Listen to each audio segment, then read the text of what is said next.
Assalamualaikum warahmatullahi wabarakatuh. Perkenalkan, nama saya Zaran Ciko dari kelas 10M. Saya di sini akan memberitahukan hasil gambar, poster, dan komik yang telah saya kerjakan dan dibina oleh Bapak Agan Abdul Manaf SPD selaku guru pengajar di kelas 10M. Sebelumnya saya ingin berterima kasih kepada Bapak Agan Abdul Manaf SPD selaku pengajar di kelas 10M yang telah membina dan membimbing saya sehingga saya bisa selesai mengerjakan tugas yang telah Bapak berikan. Oke, kita langsung saja ke pembahasan materinya. Jadi topik pertama yang saya akan bahas yaitu mengenai komik. Apa itu komik? Komik adalah sebuah bentuk karya seni yang menggabungkan gambar dan teks untuk menyampaikan cerita, ide, atau pesan tertentu. Komik seringkali menggunakan urutan gambar atau panel untuk membangun narasi dengan teks yang biasanya berupa percakapan atau narasi yang ditulis di dalam balon kata atau space balon. Dan ada juga jenis-jenis komik. Yang pertama, komik strip, yaitu komik pendek yang biasanya dipublikasikan di surat kabar atau majalah. Yang kedua itu ada komik buku atau graphic novel. Komik dalam bentuk buku atau novel yang panjangnya lebih dari komik strip. Yang ketiga itu ada komik superhero, yaitu komik yang berfokus pada pahlawan super yang memiliki kekuatan luar biasa dan berjuang melawan kejahatan. Yang keempat itu ada manga, komik Jepang yang memiliki gaya gambar dan narasi yang khas. Manga mencakup berbagai genre dan tema, dari petualangan hingga drama dan kehidupan sehari-hari. Yang kelima itu ada manhwa, komik Korea yang mirip dengan manga, tetapi dengan beberapa perbedaan dalam gaya gambar dan cara pembacaannya. Biasanya dari kiri ke kanan. Yang keenam atau terakhir ada webcomic, komik yang dipublikasikan secara digital melalui situs web atau platform media sosial. Webcomic seringkali memiliki gaya yang lebih bebas dan eksperimen dengan format narasi. Nah, terus ada juga elemen-elemen dalam komik. Yang pertama itu ada panel. Panel adalah gambar atau kotak yang membatasi setiap adegan atau bagian dari cerita. Yang kedua itu ada gambar, ilustrasi yang digunakan untuk menggambar karakter, latar belakang, dan peristiwa dalam cerita. Yang ketiga ada teks yang biasanya ditemukan di dalam balon kata. Yang keempat adalah balon kata atau space balon, tempat untuk menulis percakapan suatu karakter. Bentuk balon ini bervariasi, bisa bulat, persegi, dan masih banyak lainnya. Dan biasanya tergantung pada suasana hati atau emosi seorang karakter. Nah, yang kelima itu ada sound effect atau efek suara. Penggunaan teks untuk menggambarkan suara seperti bang, crack, atau splash. Dan ini juga menambahkan dimensi suara pada komik yang tidak ada dalam gambar. Yang keenam ada tata letak atau layout, penyusunan panel dan gambar dalam halaman. Tata letak yang baik memudahkan pembaca untuk mengikuti alur cerita. Sementara tata letak yang tidak konvensional bisa digunakan untuk menciptakan efek dramatis atau artistik. Nah, ada pula fungsi dan dampak komik. Yang pertama itu ada dari pendidikan. Komik digunakan untuk menyampaikan informasi atau mendidik pembaca, terutama anak-anak, melalui cara yang menyenangkan. Yang kedua itu ada saran ekspresi diri.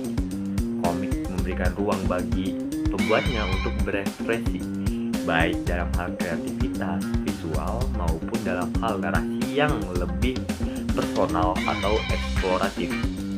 Yang ketiga itu ada dampak sosial dan politik. Komik sering digunakan untuk mengkritik atau menggambarkan isu-isu sosial dan politik seperti kesetaraan gender, ras, atau kekerasan. Yang keempat itu ada mempengaruhi budaya populer. Karakter dan cerita komik seringkali menjadi bagian dari budaya populer. video game, dan merchandise. Komik superhero khususnya telah menjadi bagian besar dari budaya global.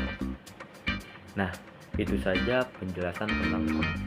Dan saya berikutnya akan memberitahukan hasil karya komik yang telah saya buat. Nah, sekarang saya akan menunjukkan kepada kalian semua komik yang telah saya buat. Ini dia guys. Nah, jadi komik tersebut adalah hasil karya yang telah saya buat, yang diciptakan oleh Nur Fadli Mursyid dan diterbitkan pada tahun 2014. Kenapa sih saya memilih komik tersebut untuk menjadi sebuah karya gambar dari tugas komik seni budaya? Karena menurut saya komik tersebut cukup terkenal di kalangan anak-anak maupun remaja. Komik tersebut juga memiliki cerita yang menarik dan sangat lucu, memiliki plot twist yang susah ditebak, dan akhirnya menjadi sebuah tawa yang menyenangkan. Nah, saya sekarang akan membahas topik yang kedua, yaitu poster. Apa itu poster? Poster adalah media visual yang digunakan untuk menyampaikan informasi, pesan, atau promosi dalam bentuk grafis dan teks. Biasanya dipasang di tempat umum. Poster dapat menarik perhatian orang-orang untuk menginformasikan, mengedukasi, dan atau menginspirasi. Ada pula tujuan dari pembuatan poster. Yang pertama, menyampaikan informasi. Poster digunakan untuk memberikan informasi penting seperti acara, produk, atau kampanye. Yang kedua itu ada meningkatkan kesadaran. Poster dapat digunakan untuk menyebarluaskan informasi tentang isu-isu sosial atau lingkungan. Yang ketiga itu ada promosi dan iklan. Digunakan untuk mempromosikan produk, layanan, atau acara tertentu. Yang keempat, membangun identitas. Membantu membangun identitas visual dari suatu brand, organisasi, atau event. Ada juga unsur-unsur dari poster. Yang pertama itu ada judul. Judul adalah elemen pertama yang dilihat oleh audiens. Judul harus menarik perhatian dan memberikan gambaran umum tentang apa yang akan disampaikan dalam poster. Yang kedua itu ada pesan utama. Pesan utama adalah informasi inti yang ingin disampaikan melalui poster. Ini bisa berupa ajakan, informasi produk, atau edukasi. Yang ketiga ada visual atau gambar. Gambar atau ilustrasi digunakan untuk menarik perhatian serta memperkuat pesan yang ingin disampaikan. Yang keempat itu ada teks. Menyampaikan informasi lebih rinci terkait tema atau acara yang dipromosikan. Teks dapat berupa deskripsi, tanggal, atau informasi lainnya. Yang kelima itu ada warna, dan warna dapat mempengaruhi emosi dan menarik perhatian. Pemilihan warna yang tepat dapat membuat poster lebih menarik dan mudah dibaca. Yang keenam ada font atau tipografi. Berfungsi untuk mempengaruhi sejauh mana pesan dapat disampaikan dengan jelas. Ukuran dan jenis font juga mempengaruhi daya tarik visual dan kemudahan pembaca. Yang ketujuh ada logo atau branding. Itu pun jika ada. Nah, logo atau elemen branding lainnya memberikan identitas visual untuk organisasi, acara, atau produk yang dipromosikan. Yang ke-8 itu ada call to action atau ajakan. Berfungsi atau bertujuan untuk mendorong audiens melakukan tindakan tertentu seperti mengunjungi acara, membeli produk, atau bergabung dengan kampanye. Yang ke-9 itu ada informasi kontak. Memberikan cara bagaimana audiens untuk menghubungi penyelenggara atau mendapatkan informasi lebih tentang acara, produk, atau layanan. Yang ke-10 atau yang terakhir itu ada layout atau komposisi. Fungsinya tuh tata letak poster sangat penting untuk memastikan bahwa semua elemen poster bekerja sama dengan baik dan tidak ada yang saling tumpang tindih. Nah, jadi sekarang saya akan menunjukkan kepada kalian semua hasil poster yang telah saya buat. Nah, ini dia poster yang telah saya buat.